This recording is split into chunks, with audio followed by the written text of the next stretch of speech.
I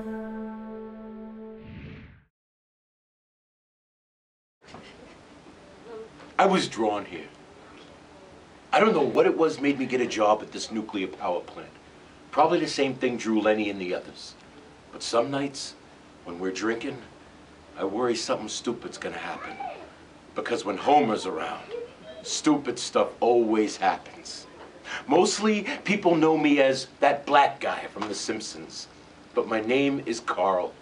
And yeah, Apu's wife always follows me around the Quickie Mart. And yes, Chief Wiggums has pulled me over more than my fair share, but for the most part, Springfield's a pretty tolerant town.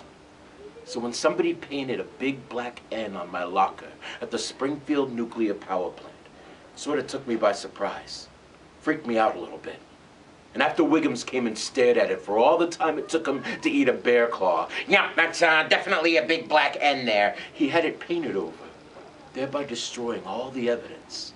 Later, Smithers comes by my workstation with some lame formal apology on behalf of Montgomery Burns, and the next day, everything just went back to situation comedy.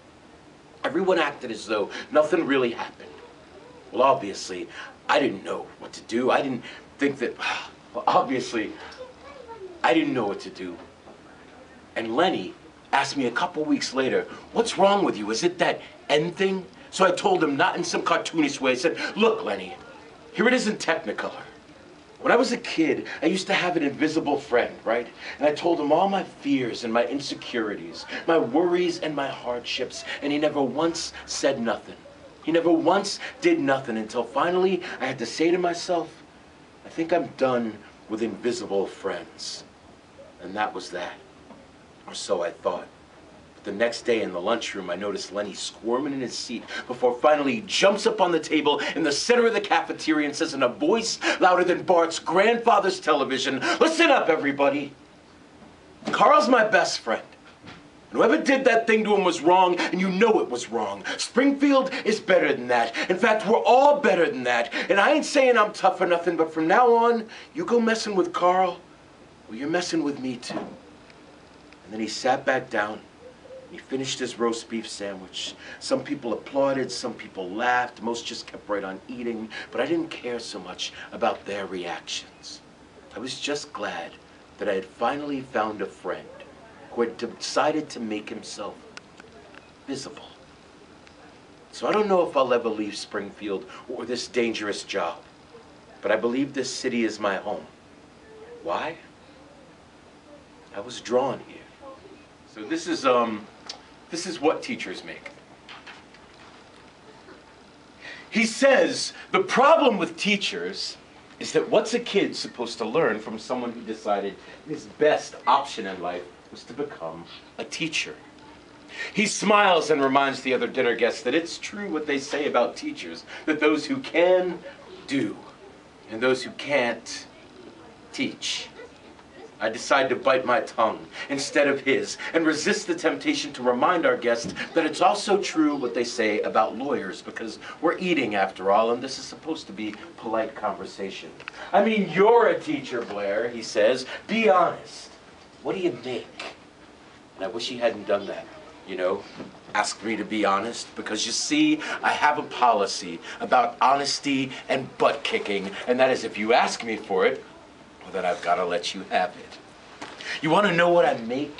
I make kids work harder than they ever thought they could. I can make a C+ feel like a Congressional Medal of Honor and an A- feel like a slap in the face. How dare you waste my time with anything less than your very best?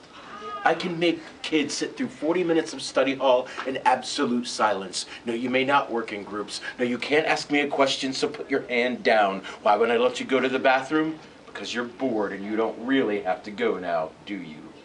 I make parents tremble in fear when I call home around dinner time saying something like, "I hope I haven't reached you at a bad time. I just wanted a chance to talk to you about something Billy did in class today."